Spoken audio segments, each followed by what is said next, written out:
Going for prints.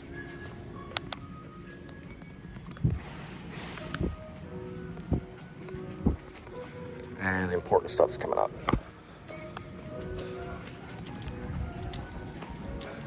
They're right here. Going for prints here.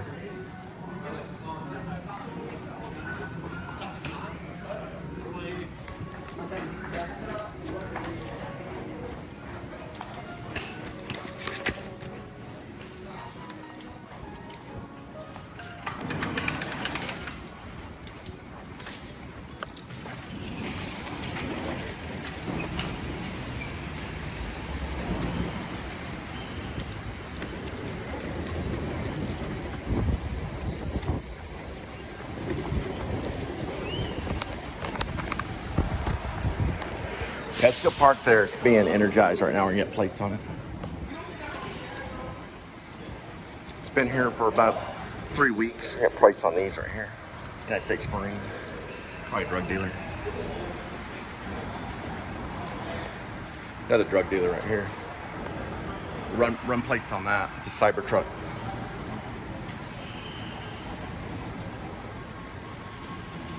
Or just run the plates on that. So I meant to say. There's some neighboring ones right there. Neighboring car right there. Watch your plate check. Let's go ahead and clear the plate check. Here.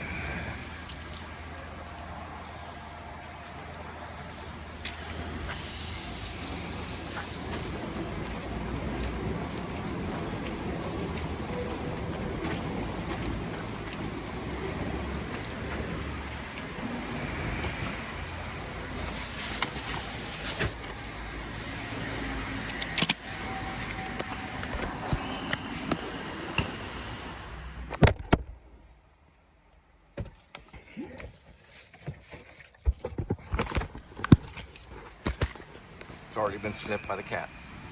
It's good to go. That one was actually sniffed by the cat and was approved as it was clean.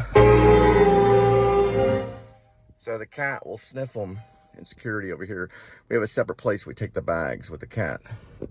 He sniffs everything. Now cats, they don't have as much olfactory as the dogs, but they can their brains are better. So they can use discretion between the smells. So they can,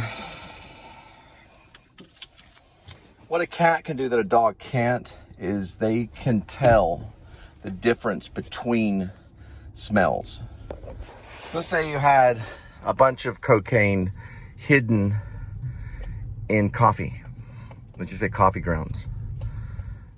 A dog would smell the coffee grounds and it wouldn't get a stamp or anything. It wouldn't get what's it called? A signal. I guess you can call it a signal. I'm having trouble with what they call it.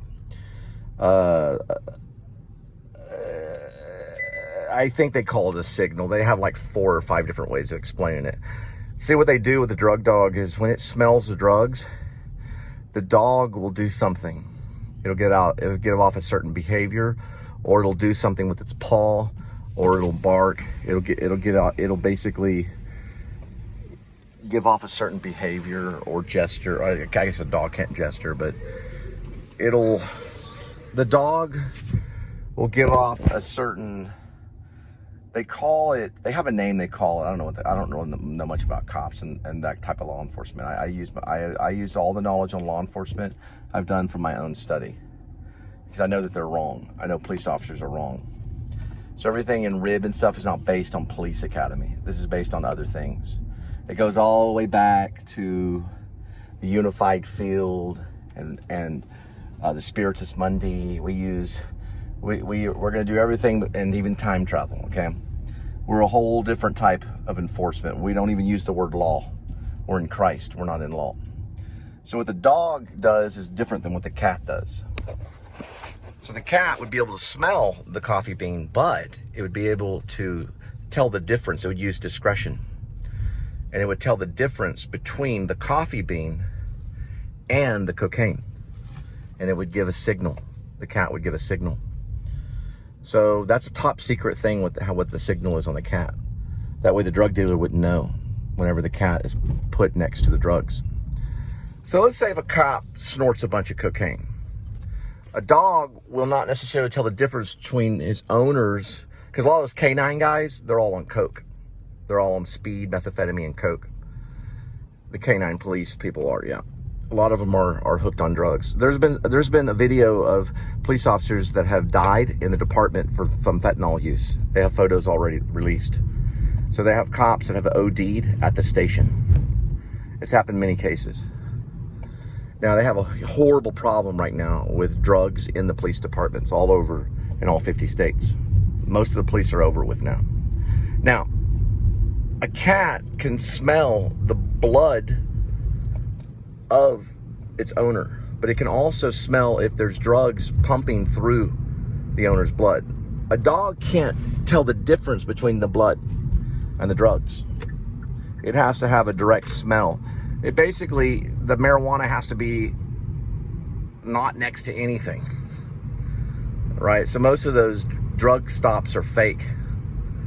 The dog doesn't know the difference. They're not intelligent enough to give off a signal to tell the difference between coffee bean and cocaine, or coffee bean and marijuana, or coffee bean and fentanyl, or coffee bean and heroin. They don't know the difference. The dog just gets confused and thinks it's coffee.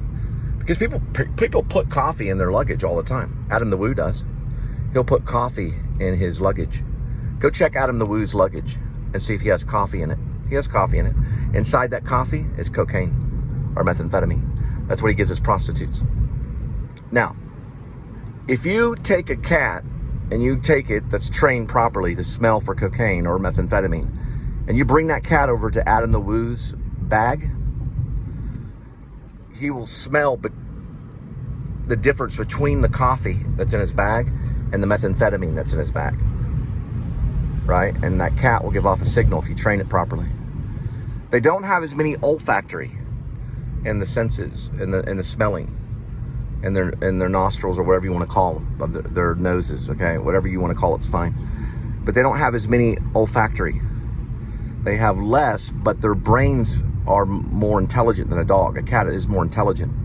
So it can tell the difference between the cocaine and the coffee, and it'll still give the signal. And they can do it from very far away. From very far away. Just about the same distance a dog can smell. A dog can find someone that's miles away, so can a cat. They've trained cats to do it. Now, a cat will be able to distinguish and give us true signal, and that's what we use to find all the druggies. So when next time Adam the Woo goes through TSA, if he's not in prison already, go up to his bag and check in it. There'll be coffee in there. He loves coffee. It's in his show.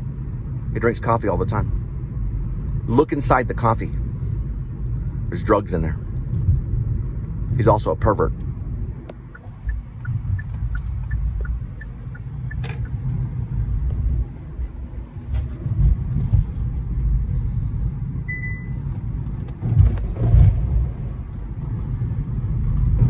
Adam Driver is a homosexual.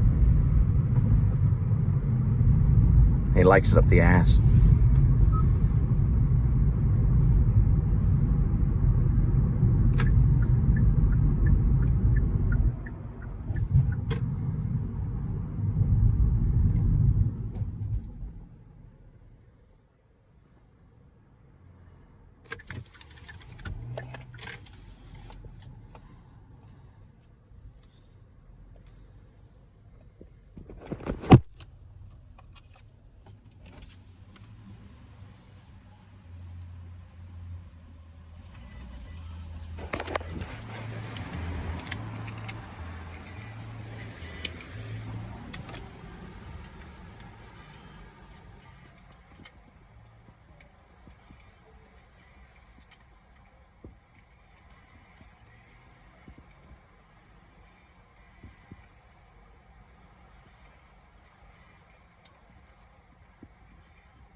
So that's what they're supposed to do.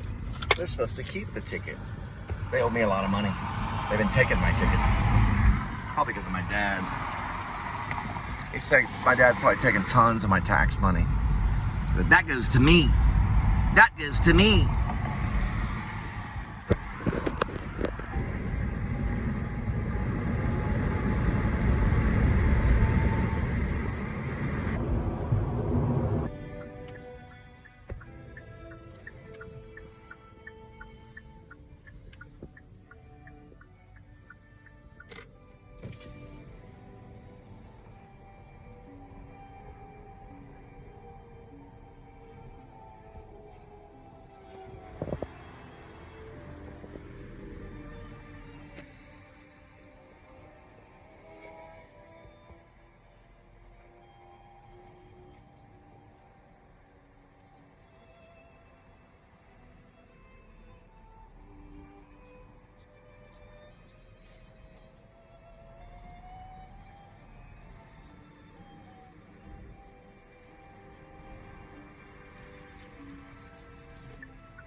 I would try the muffins, but I don't have any milk.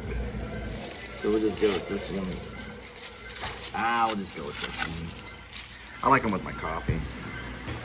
I'm on my way to Nevada, Texas.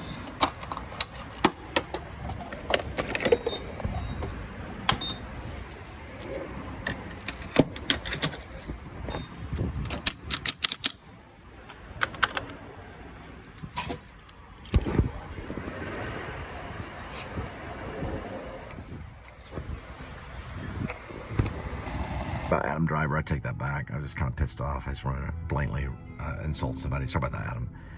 Yeah, there can be someone named Fuck You. There can be a guy named Fuck and a guy named You. Last name could be You. I name is Fuck You. Your name is what? Name is Fuck You. Your name is Fuck You? Fuck You. That's my name. Fuck you. We are going to Nevada, Texas to drop off luggage. It's going to take us 48.2 miles. We'll be there at 9:58.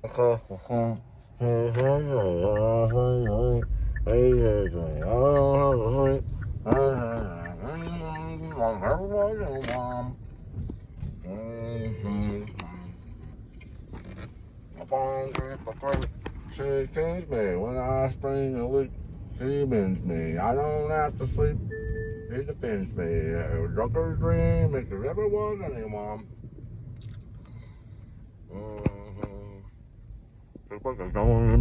This thing has to get on the same page. It takes time on those because they have to reset them and update them. They do compete with Google Maps, and they do compete with Waze, and they compete with Apple Maps too. But they just don't have all the addresses yet. I don't know why. Now, I don't know if you pay for it if they update those addresses immediately. That's why I don't really want to pay for it, because you can pay a fee. You sign up through this device, you just tag it in, and they're constantly updating that. It'll have updates that come in. This device here itself has GPS. It'll operate whether I have my phone or not. It'll operate independently. A GPS. That's what that. Well, that's just a compass, but you know what I mean. Yeah, that's the way it was telling me when I was at QT, because this device was already updated on avoid tolls. It'll tell you if it may have to take a toll. So it'll give you a little message. It'll say, well, we might have to take a toll. No, that's not how I work. You cannot live in ambiguity. Right? You can't go left and right at the same time. You either do take tolls or you don't. And my request is no tolls. So I had to off-ramp my Google Maps, and then I didn't, hit all the buttons. What's weird about that is I always remember to turn her voice off, but I forget about the tolls. To turn a toll off. Turn her toe around. That's what Sam Shepard did, that's for sure. Sam Shepard was a nut. He'd drive all the way across the nation. Texas is like its own country for sure. We're going to Nevada, Texas. But Texas definitely is its own country. We're going to go through Dallas. Up on Cripple Creek, up on Cripple Creek, yeah. Up on Cripple Creek, she sends me. When I spring a leak, she mends me. I don't have to speak, she defends me. A drunkard's dream, if there ever was anyone. She puts a donut in my teeth. That's usually what I remember in a song. I even write songs. I don't remember hardly any of them. It starts with an earthquake, birds and snakes and airplanes. Lenny Bruce is not afraid. I am a hurricane. Listen to myself turn. I mean, I really don't know hardly any song. I've memorized a few of them for covers, to do covers, and then I forget them about a week later. I can remember them for as long as I do the recording, and then after that, boom. I can only remember one monologue my entire acting career, and that's Act 4, Scene 4 of Hamlet. How all occasions do inform against me and spur my dull revenge. I know all of that one pretty well, too. I still brush up on it, though. Every once in a while, I find that I miss a word or two, or there's a rearranging in the folio. Like one script will say one thing online, and another script will say another thing on the Shakespeare. Shakespeare does alter a little bit because there was this thing called a folio. So Shakespeare, what he did when he wrote is he gave out rolls. He would roll, basically like a scroll. He'd hand you a scroll and say, this is your roll. They called it a roll back in the days of Enlightenment, which is the Renaissance, 1590s through the early 1600s. And you go, this is your roll. So that's how we came up with the name roll. The name roll. Like, oh, this is your roll, or the title roll. Like a roll. That came from Shakespeare. And then he never kept any of his plays, so he only gave it out to the actors, because the actors were the ones that's going to do the play. He was a true playwright. He never kept any of his plays. So when they found him, he had no library, no play. He had no library, no plays. It's a peanut in my throat. What in the world? Hang on, hang tight. Back to Shakespeare. It was a Korean, so don't worry about it. So he basically did not have a library. So there was no books on Shakespeare when he was found. There was no plays, no sonnets, nothing.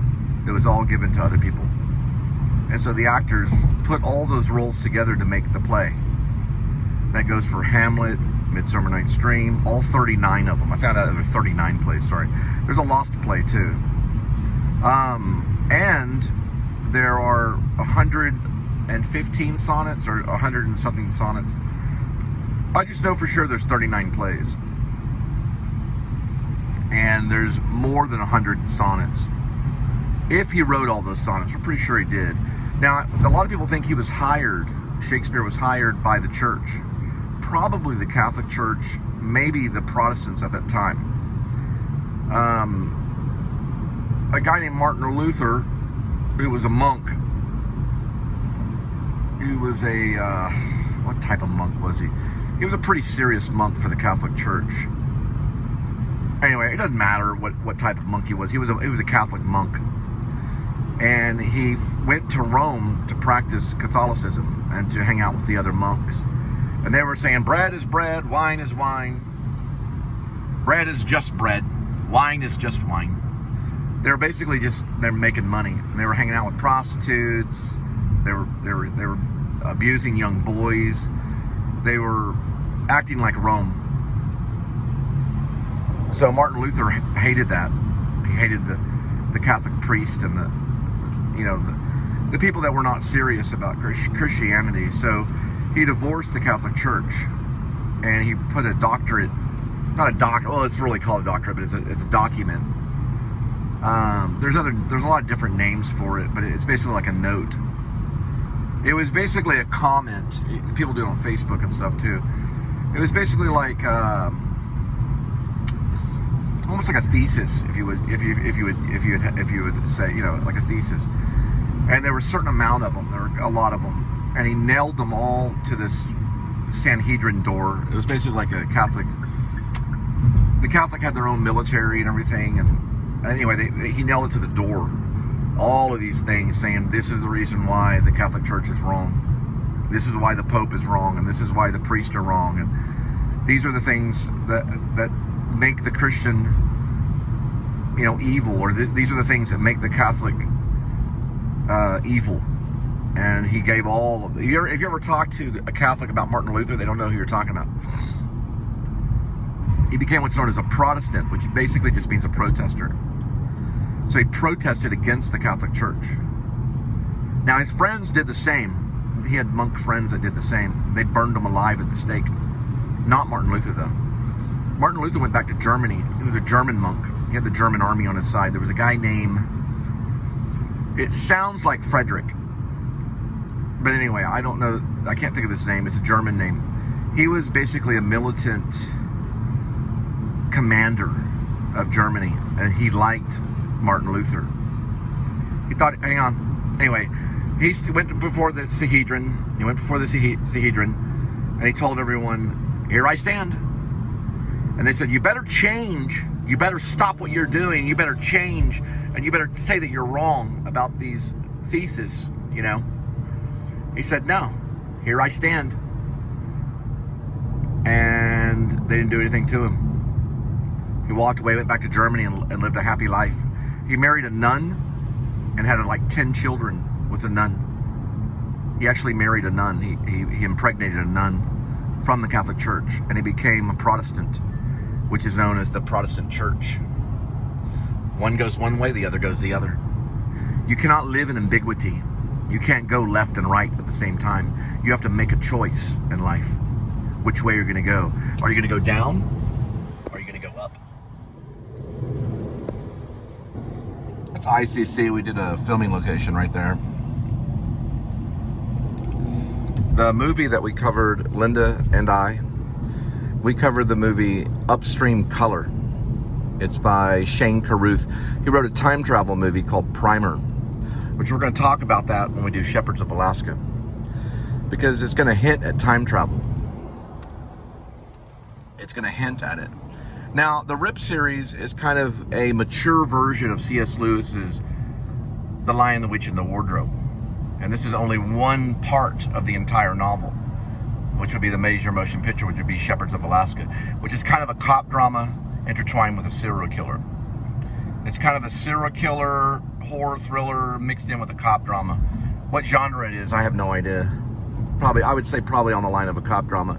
But that is connected to Rib, because the whole novel is called Rib, parentheses, or Dog Night Out, close parentheses, dash, Shepherds of Alaska.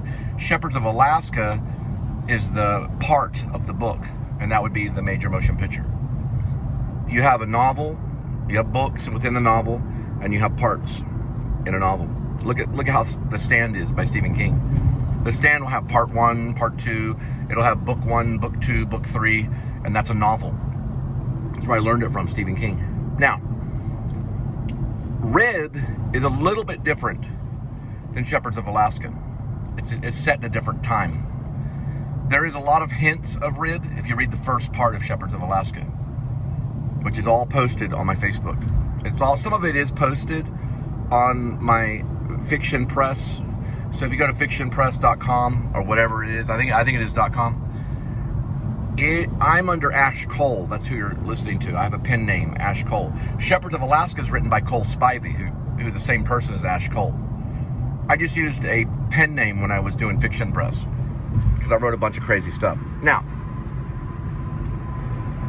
when you're dealing with Rib, you're dealing with time travel and warping.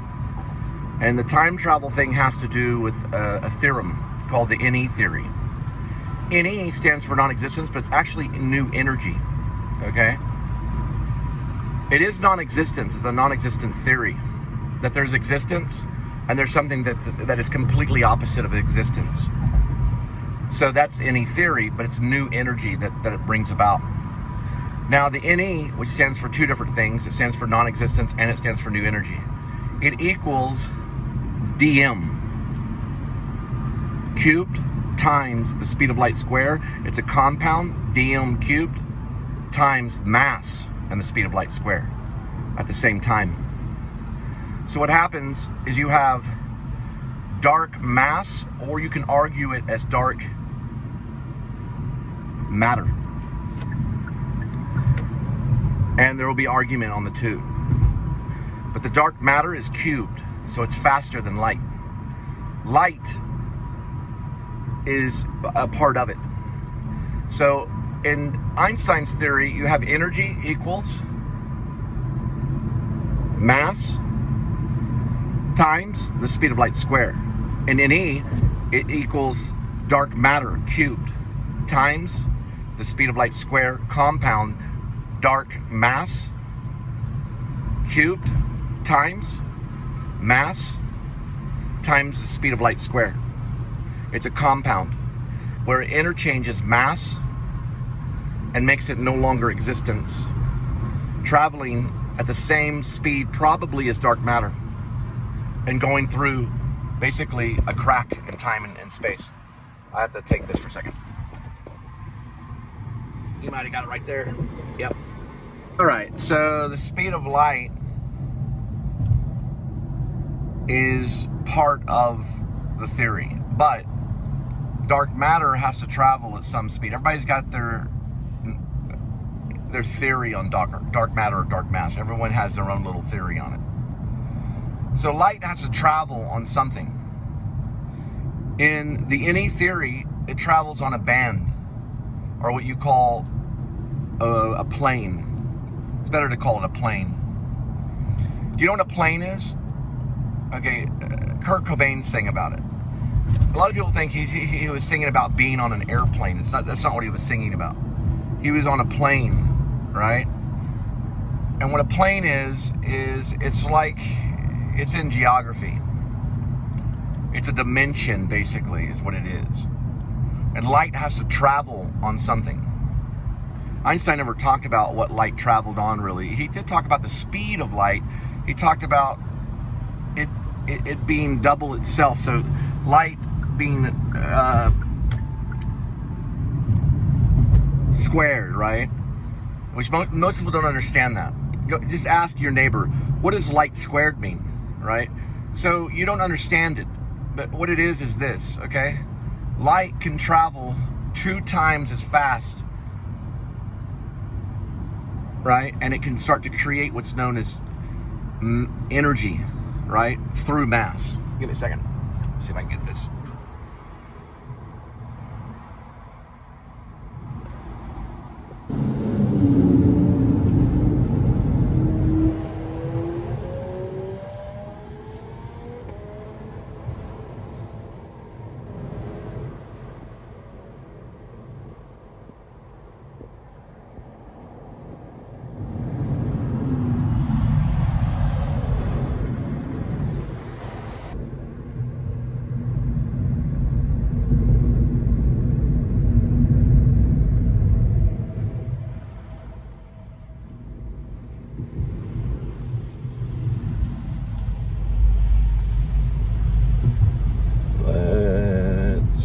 That's where it's saying right now.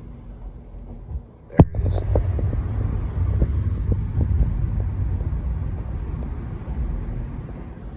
Deep on Elm.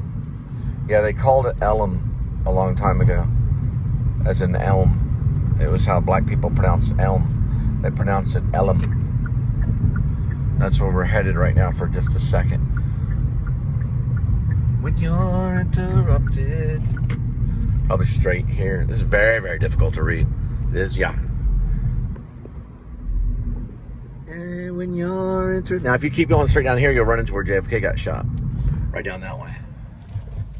When you're interrupted. When you're interrupted. When you're interrupted. When you're interrupted.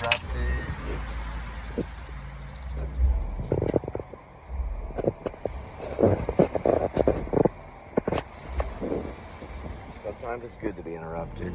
Let's see what we got right here. The Koreans are wrong. Yep. They're dead wrong.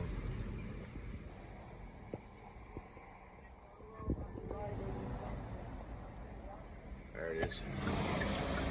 What you want to do is go that way. They'll work with the enemy. Go around this right here. Just like that. Just like that. Very easy. Very easy. Got that right there.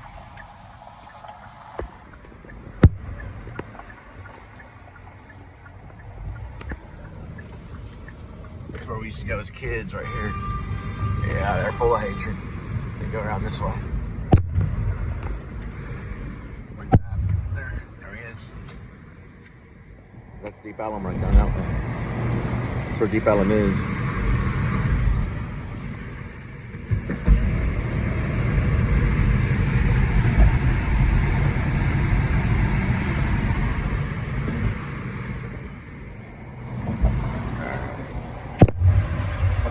You'll know sometimes it'll say it because of that right there. See how it's moving?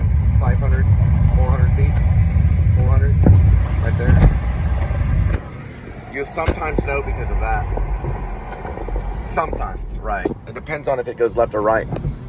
Because you cannot live in ambiguity. That's what I say to the Koreans. You have to make a decision. Is it the Catholic Church or is it the Protestant? You have to make that decision as Korean. And together we can bring the North and South together if they'll choose Protestant. They'll die if they choose Buddhism, and they know that. You have to choose either the Catholic Church or the Protestants. Right now they're just choosing the Catholic. But there are probably some Protestants hidden. There's one that just went through there. His name was Adam the Woo. He just went through Korea. And they have a lot of religious doctrine on the sidewalks that reflect the Catholic, but not necessarily the Protestant. We are a different breed of people. So this is a message to the Catholic. You cannot live in ambiguity. You have to choose either right or left. You can't be in the same direction at the same time. You cannot go two different, well, let me rephrase that. You cannot go two different directions at the same time. You can't go right and left at the same time. You have to choose which direction you're going to go. Are you going to be Catholic or are you going to be Protestant? You have to choose. And you have to know the difference between the two. The difference is that Jesus Christ is your friend. He's a peer. He's on your same level. He's a friend. The Catholic don't believe that. They believe in a lot of hogwash. Okay? We're going to cut out of this right here. It's the right way. It's that way. It's not the way of the Koreans. It's not the Catholic. This way is the right way. According to Google Maps. And according to, they just switched, right? They control this. It's immediate control. They control it immediately. It's almost like live chat, almost, yep. So they figured it out. It's the Protestants. Now, we go this way and we stop here. We cannot go left and right at the same time. Which way's the right way? It's that way. It's not that way. That's the wrong way. That way's the right way. Okay? This is incorrect. You cannot live in ambiguity. You have to choose. What is ambiguity? Ambiguity is like going left and right at the same time. You cannot live in ambiguity. You can only die in ambiguity. That'll only kill you. You have to choose left or you have to choose right. Right? Are you Catholic? Are you Protestant? Make the choice. You don't want to be Catholic. That'll lead to death, just like Buddhism. The Catholic are lost. They believe that you can be reincarnated, all the stuff that's not true. You cannot be. You have to choose where you're going to go. Are you going to go to heaven or are you going to go to hell? That's my message to Korea. You have to choose. Where do you want to go? If you go to the Catholic, you'll go to hell. If you go to the Protestant, you will live forever.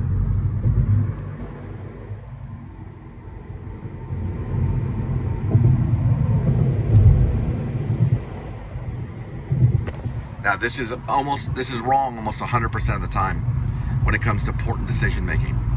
This is wrong a lot of the time. But we're relatively going in the same area, which is Nevada, Texas. Okay? It's not that hard to figure out. But you cannot live in ambiguity. If you follow the Catholic, you go to hell. You must follow the Protestants. The Catholic will lead to suicide, and they'll lead to hell. That's what they believe in. They believe in suicide, and they believe in hell. That's why Martin Luther left. He left the Catholic Church. Way back, right when the printing press was being invented. Got these right here. Right there. Okay, you cannot go in two different directions at the same time. You have to be on board. This thing is horrible. Okay? The Koreans do not know on GPS. They don't know guidance. You have to follow Google Maps or Apple Maps, right? The Jewish people can help you become Protestant. Some will help you. You cannot choose Judaism. You cannot, and they'll even, hey brother, I'm with the New Liberty Party. We're going to come after you and help you, okay? Just hang tight, okay? We're going to help you. Hang tight. You cannot live in ambiguity. You have to choose either left or right, okay? You cannot live in ambiguity. This can get them sued. Yeah, just give me a second.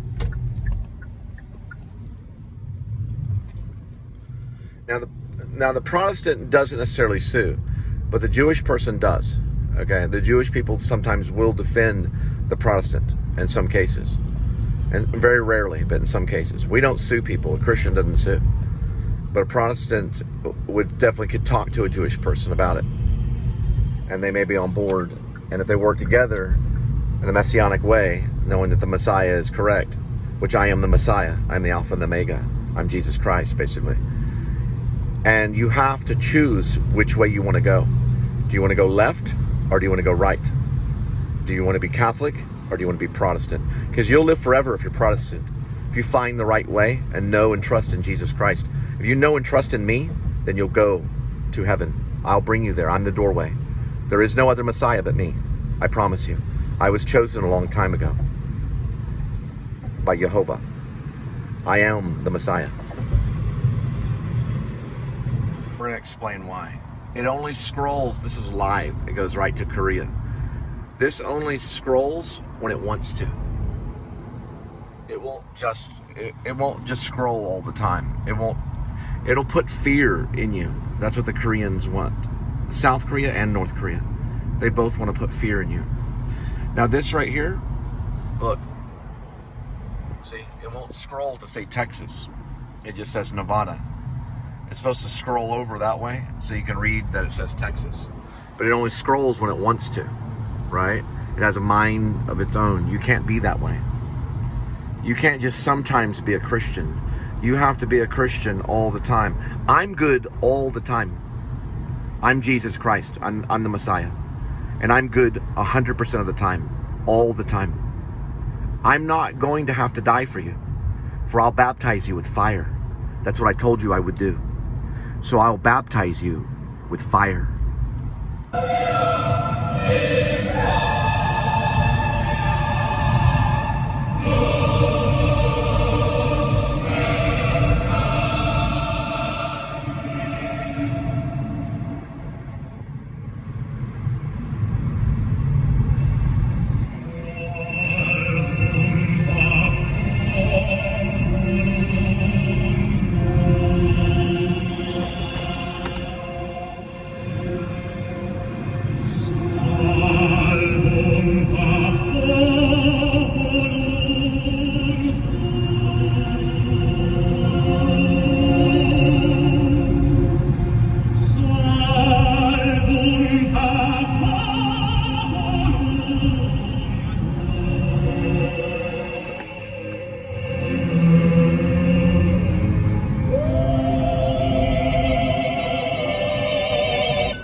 So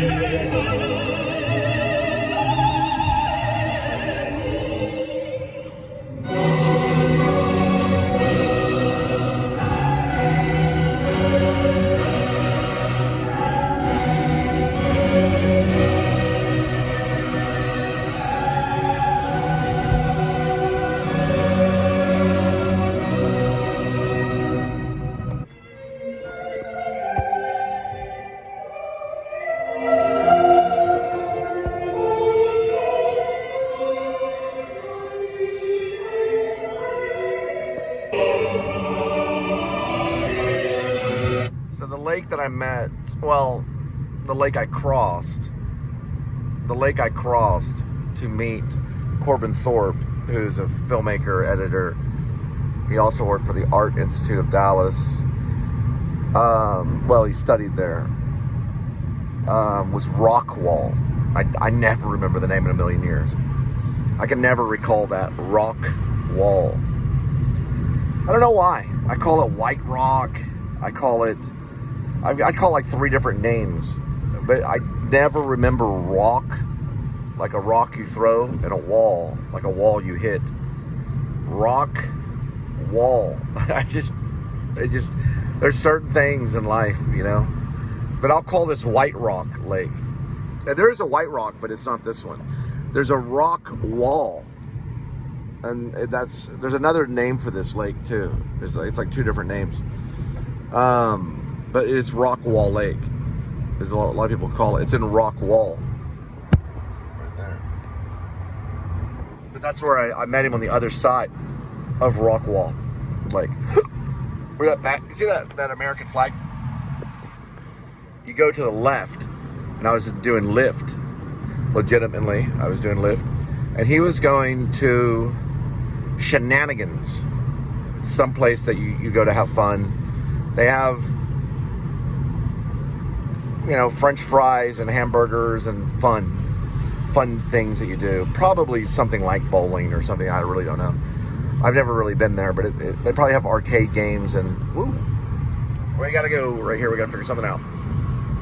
And listen, even today, even right now, I still get it wrong. It's actually not Rockwall Lake. That's actually incorrect.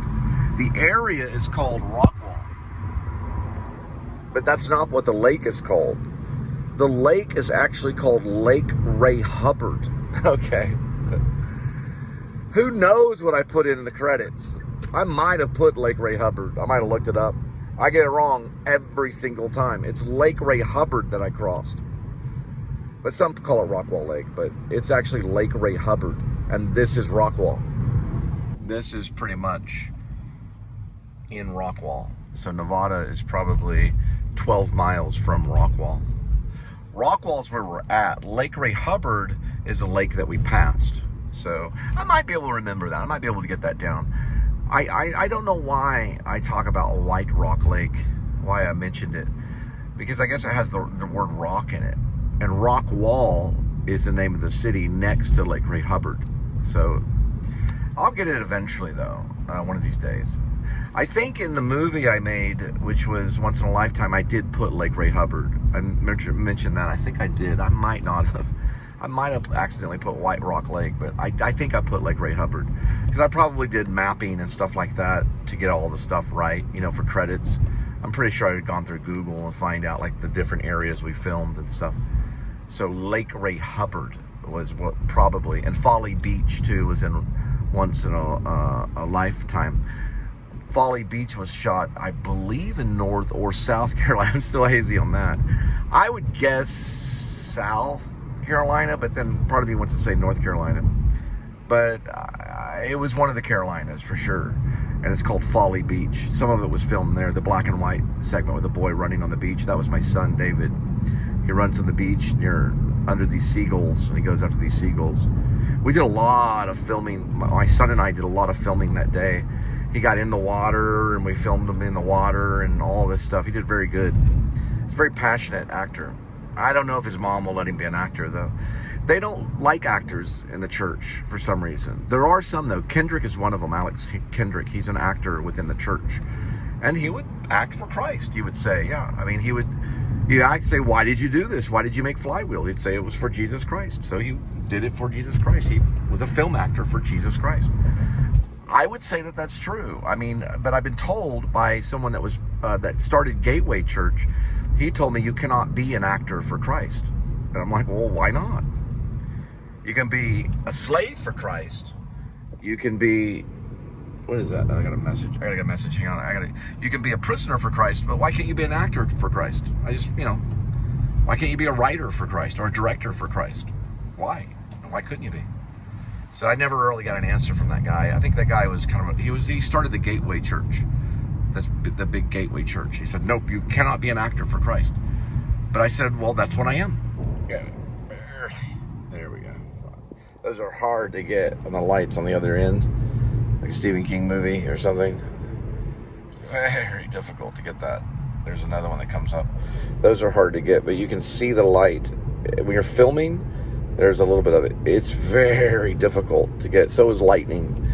You try to get lightning and thunder's a little bit easier than lightning, but lightning's very difficult to get. And so is the headlights coming over a hill.